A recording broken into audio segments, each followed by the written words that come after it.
I genuinely believe HP is just tired of naming their laptops at this point because there's so many of them.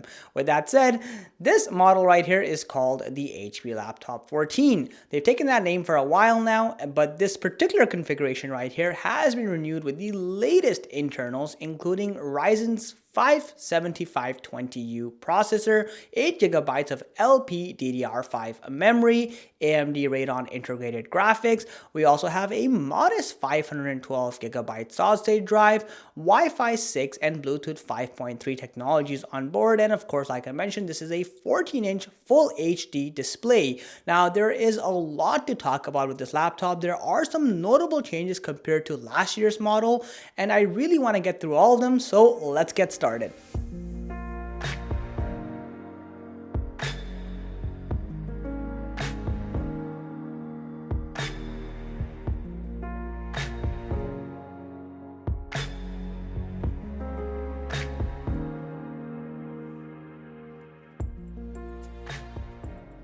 Now, the HP Laptop 14 comes in a pretty generic looking cardboard box, really not a whole lot to see on the outside. Once you open up the box and start to take out all the contents, there's a few things to see. Firstly, behind a ton of protective packaging and some plastic, there is the HP Laptop 14 in the flesh. Past that, you have this petite little 45-watt charging adapter. Since it's a U-series chip, makes total sense, though you don't get USB-C charging out of the box, unfortunately. You also have the standard wall outlet charging cable piece, and then finally you have this paper envelope in which you'll find, well, boring documentation. In terms of design, at first glance, the HP Laptop 14 looks very similar to previous iterations. You still have that boxy conservative design, that iconic silver color that HP puts on a lot of their products, and overall, it's a very conservative looking laptop. You do have a full plastic body top to bottom, but it doesn't feel cheap or finicky necessarily. It feels pretty standard for the most part. Now, the laptop does have a very modest weight of just 3 pounds, making it a fairly light device and great for everyday carry. Starting with the top side, like I mentioned, you have a plastic surface finish. There's really not a whole lot to see, no particular textures, though in the center you do have that highly reflective mirror surface branding. All the ports for this laptops are directly housed on the sides. So on one side, you have a USB-A super speed port next to a HDMI 1.4B port. Then you have a very basic USB-C port with no power delivery or DisplayPort functionality, and then you do have a headphone jack. On the other side, you will find a DC charging port and one more USB-A super speed port. There's really not a whole lot going on here, and I know it's a lower mid-range laptop, so port diversity is acceptable, but it is getting a little dated given we are now well into 2023. The bottom of this laptop has a very thin plastic cover, which is slightly concerning from a durability perspective. Now, nonetheless, you do have a large air intake vent in the center, though it is a single fan setup, so most of it is just for effect. And then you will notice you do have 2 speaker grills, one on either corner, meaning this is a bottom firing stereo speaker setup. Unfolding this laptop presents you with a very nice looking inner chassis. Granted, it's all plastic, but that silver color with the light reflecting on it just gives it a very premium look. Now, what I do find to be an eyesore are those AMD stickers. Firstly, they look hideous. Secondly, they're not even properly put on. They're slanted. Whoever put them on clearly gave a rat's you know what about caring where they go. Now, what I do really like though is that trackpad. You have a decent amount of surface real estate, and again, while you do have a plastic surface finish, it's very tactile, it's rigid, it's firm, and it feels like a decent trackpad, which is similar to the new HP Laptop 15, and HP has definitely dramatically improved the experience in that regard. The keyboard on this laptop is my favorite thing. Unlike previous iterations, they've completely implemented a brand new keyboard over here, and it shows. So the color is different, the fonts are slightly larger, more well labeled, and they've also changed the overall layout of the keys. It just looks so much better this year. But more than that, they've actually now included backlighting as a standard feature on this laptop, which is a huge improvement, something I've been asking HP to do for years now. I'm glad to see it made its way onto this laptop. You will notice there's no 10 keypad naturally, since this is a 14-inch laptop, and there is a fingerprint scanner directly beneath the arrow keys themselves. The real highlight though, by far, is the typing experience. You have a decent amount of key travel, the keystrokes are tactile yet firm, and it's a decent typing experience to the extent that I would say this is one of the best keyboards you can find on a mid-range laptop. You'll find that you have a single tier hinge mechanism over here. There's only a little bit of wobble and it's pretty sturdy overall, but still do take care when opening up the lid so not to damage it in the long term.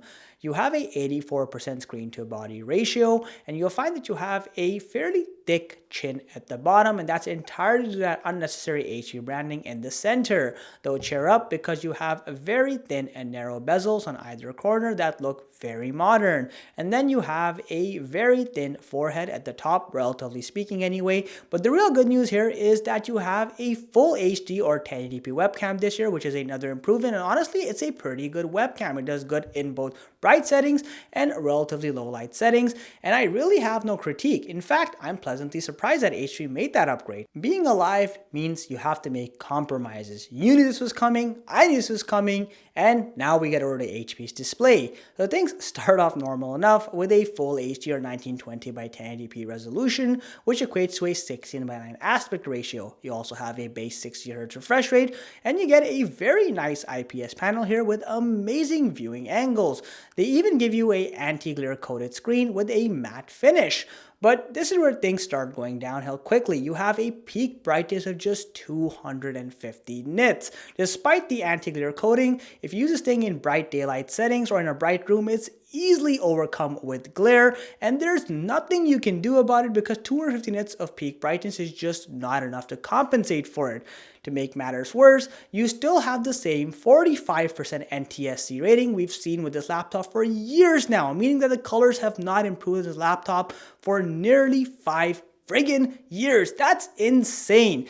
While it's fine for general use, I would not recommend this laptop for color-sensitive activities like photo or video editing, for example. In terms of performance, I was slightly disappointed. So that Ryzen 5 7520U series processor does well enough when it comes to day-to-day activities like web browsing or word processing, obviously. However, when you start using it for more intense activities, like for example, coding or 3D modeling, you'll notice those programs have a little bit of lag and they get a little choppy sometimes. Part of this, to be fair, is because you only have 8GB of RAM on here, but when compared to the 13th generation i5 U series chips, there's definitely a difference in power here. Same thing when you're doing even more intensive activities like 4K multi-layer video editing on DaVinci Resolve. I noticed there's a lot of lag, a lot of frame drops, and while it is possible, it's a pretty choppy experience overall.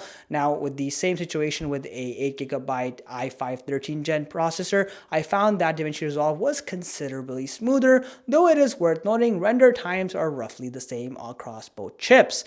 Now, in terms of gaming, it is technically possible to game on here. Games like Fortnite can run at a healthy 30 plus FPS at the lowest settings, though I would not recommend this as a gaming laptop, and it's not designed for that in all fairness. Thermals are a disappointing story. So under unrealistic peak loads, I was able to hit an average surface temperature of around 44 degrees Celsius, though in all fairness, more realistic sustained loads will yield you around 40 degrees Celsius, which is still far too warm for comfort.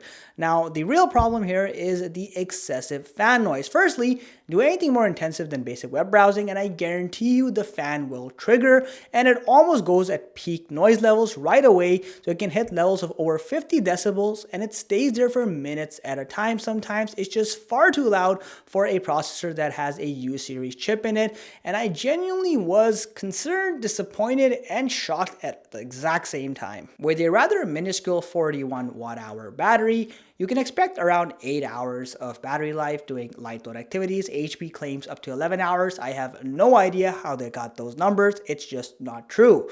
Now, in the speaker department, like I mentioned earlier, you have bottom firing stereo speaker setups, and while it's not anything groundbreaking, it's decent enough for a laptop in the segment. Here's a quick sound test.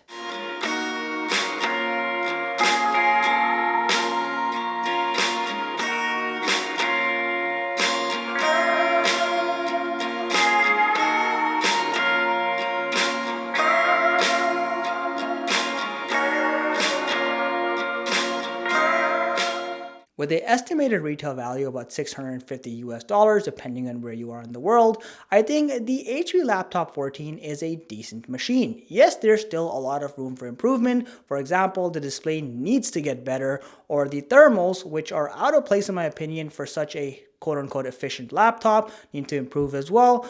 The fact is, there are certain things that HP has done that make this objectively a better laptop than last year's iteration, including a better keyboard, trackpad, and webcam, for example. And it shows me that HP is listening, which gives me hope that this is in fact a better product than it was in the past. Of course, with that said, if you are looking for more horsepower, you may want to consider the i5 13th gen variant of this laptop if it's available. But if you are looking for the best price value over here, I do believe the AMD configuration is a little bit cheaper and it's still more than enough for general productivity. Just don't do anything too intense on it, otherwise you run the risk of not having enough horsepower. Nonetheless, that's my opinion on the HP Laptop 14. Let me know what you guys think of this laptop, whether or not you're interested in getting one, or if you found another laptop that you think is better than this one. I'd love to hear all your thoughts. As always, if you enjoyed the content, please consider subscribing to my channel, liking this video. It genuinely helps me grow. Catch you in the next one.